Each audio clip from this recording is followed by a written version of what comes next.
ينضم معي عبر الاتصال فضيلة الشيخ الدكتور جاسم السعيدي، نائب سابق في البرلمان البحريني. أهلا وسهلا بك فضيلة الشيخ. أهلا وسهلا بكم وأهلا بأصحاب الفضيلة العلماء في هذا اللقاء الطيب الحافل بالكلمات الطيبة.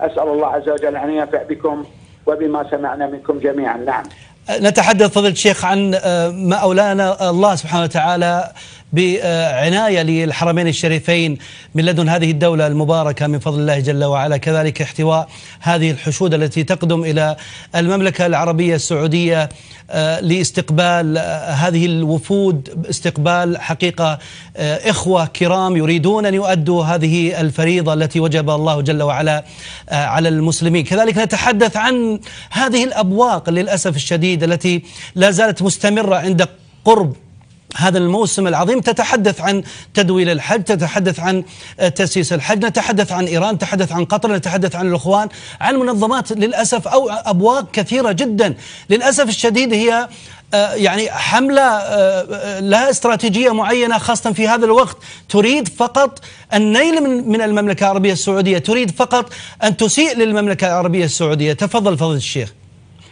أولا أقول دعني أتحدث بكل حرية وبكل قوة. نعم. أولا الثناء على المملكة العربية السعودية ثناء يجب على كل مسلم موحد أن يثني على المملكة العربية السعودية وعلى ملوكها جميعا بدون استثناء. وعملهم الرائد الإسلامي هو واضح للمسلمين في كل نواحي الأرض المباركة. أقول كل من يمد يده إلى إيران الخائنة فهو خائن للأمة الإسلامية بلا شك. إن كانت الدولة القطرية أو غيرها أو مما يسمى المرتزقة من المؤسسات ومن الرويبضة والخوارج الجدد وغيرهم، فهؤلاء مجرمين بحق الإسلام. قضية التدويل والتسييس وهذه الكلمات هذه كلمات نابية يراد بها شر للإسلام والمسلمين.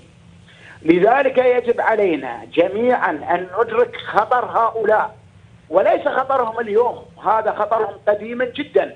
منذ كنت أحج من 1400 إلى اليوم 1439 ونحن ننتظر هذا الحج بعد أيام، والسعودية تبذل كل قصارى جهودها المبذولة، ولكن هناك إيران مما سماه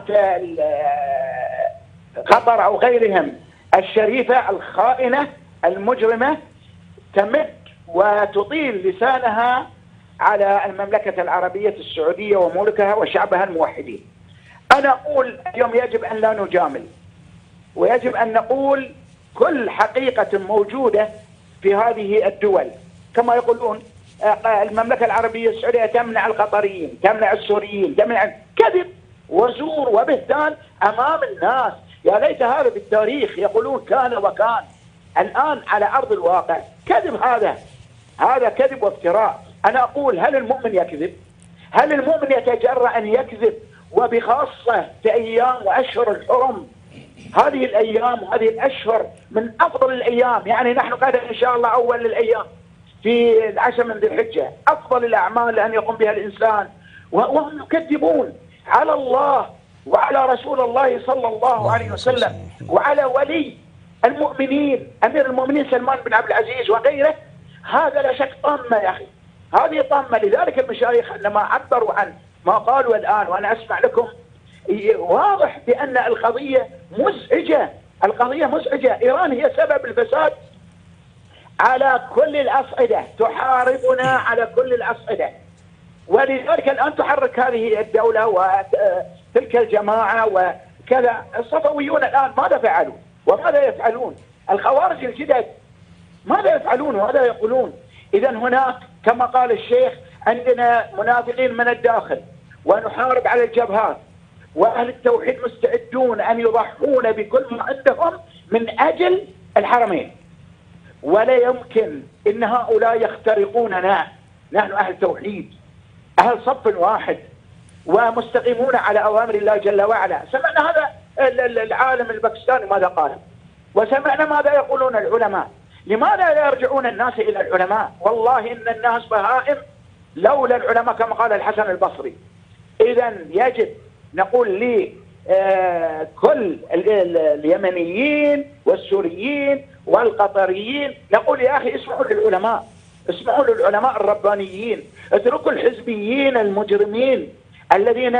طبعا فضل الشيخ حينما نتحدث عن اليمن نتحدث عن الحوثيين. يا أخي الحوثيين هم أصلا سبب الفساد من سنوات طويلة. أنا كنت بمجلس النواب وكنت أحذر من الحوثيين، أحذر من الحوثيين وأحذر من الرويبضة والخوارج والصفويين والرافضة المجرمين الذين دمرونا بدولنا، والآن يريدون الحرمين، والله لن يستطيعون ولن يصلون إليهم. لذلك أقول من يمد يده إلى إيران خائن للأمة الإسلامية. هذه ليس شريفة بل هذه هي النزلة. إيران هي الخائنة، ولذلك يجب علينا جميعا أهل التوحيد أن نكون صفا واحد وكلمتنا واحدة، لقوله جل وعلا واعتصموا بحبل الله جميعا ولا تفرقوا. ونحن سنكون بكلمة واحدة على سواء، محاربين لهؤلاء منابذين هؤلاء، كانت دولة أو مؤسسة أو حزب أو أيا كان، لا تدويل ولا تسييس. جميل. الحرمين للمسلمين، من يريد أن يحج فليتفضل، وأهلا وسهلا ومرحبا به. أنا أشكرك. كان معي فضيلة الشيخ الدكتور جاسم السعيدي، نائب سابق في البرلمان البحريني. شكرا لك فضيلة الشيخ.